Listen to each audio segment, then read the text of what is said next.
Hi guys, it's Justine here from I Should Read That, and today I'm going to bring you another book review. So this is one that I've been very excited to read and a little bit cautious about because the series has broken my heart in the past. This is In an Absent Dream by Seanan McGuire. Just to say really quickly before we get started, this is going to be a spoiler-free review for the whole series. I'm not going to give any spoilers for the entire series here. So, the Wayward Children series has been a little bit of a roller coaster for me so far.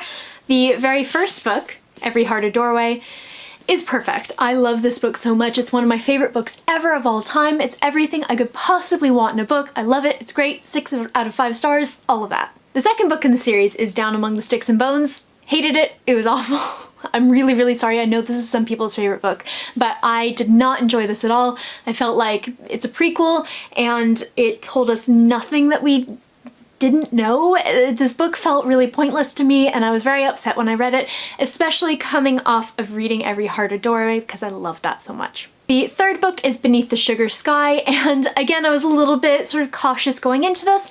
I liked it, I thought it was good, and I felt like it kind of brought the series back for me, but I didn't love it as much as the first one. So that brings us to In an Absent Dream. I was very nervous going into this book because this is another prequel, much like Down Among the Sticks and Bones, which is the book that I did not enjoy. And I feel like for me, this solved a lot of the problems that I had with Down Among the Sticks and Bones. I really ended up loving this one, almost on the same level as the first book, so I feel like that says a lot. So the Wayward Children series follows a group of characters who live in a particular school. It's Eleanor West's home for wayward children, and all of these children have at some point fallen down the rabbit hole, gone through a mysterious door, gone to another world, a fantasy world where they feel like they really belong, and they get kicked out for whatever reason. So the first book follows a particular character named Nancy, and then everything kind of branches off from there. We get a lot of backstory from other characters, we get a continuation of the story in the third one. This is the backstory for a character named Lundy, who's one of the teachers at Eleanor West School. In this book, Catherine Lundy is a very practical young woman in the 1960s, and it starts with her as a child, a very young child, and it goes through her teenage years. So she ends up going through a doorway in a giant tree to the Goblin Market, which I think is really cool. I am so thrilled with the number of Goblin Market books we're getting lately because I love that poem. But anyway, she goes through the door to one of these very logical worlds. She has all of these rules that she has to follow. She ends up making friends and she really kind of fits in, but unlike some of the other characters in other books, Lundy is able to go back and forth between the real world, our real world, and her fantasy world. So she can go back and forth, and it shows her progression growing up, sort of going between these two different places. This was really great, and I feel like one of the ways that this prequel did more for me than Down Among the Sticks and Bones is I feel like we got a lot more from this book. I feel like we got a lot of backstory. We got to learn a lot more about Lundy. She is a very minor character in Every Heart a Doorway, and we really get to know her in this. We get to know so much about her. We get to learn sort of why she is the way she is in that first book, and I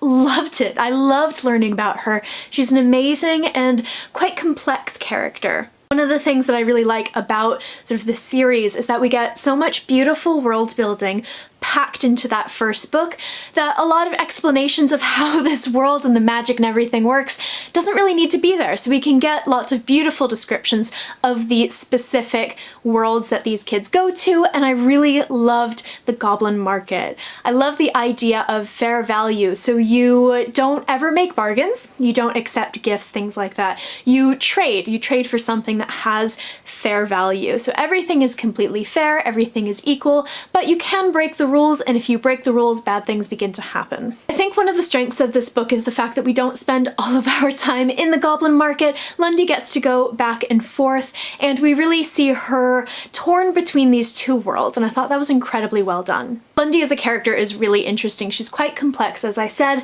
and I really loved watching her grow up, and I really loved her sort of changing relationship with her family, how she as a person grows, because she begins the book as a very practical girl, very lonely and very bookish girl, and she kind of grows up over the coming 10 or so years, and I really enjoyed watching her grow up and change as a character because you don't often get those kind of vital years in books, at least not books I read. I gave this book 4.5 out of 5 stars. I, again, really enjoyed it. I think that if you are like me and you didn't necessarily love Down Among the Sticks and Bones or Beneath the Sugar Sky, but you really liked the kind of feeling and aesthetic and the themes in the first book, you're gonna really end up enjoying this. I just thought it was so wonderful, and I feel like the mood for the series is back. This is the direction that I wanted it to go in. That is it for this review. It's a short one, I will fully admit. As I said, I feel like it's hard to review these books because they are so very short and they pack so much plot and world building and character into so few pages, and I think that's amazing.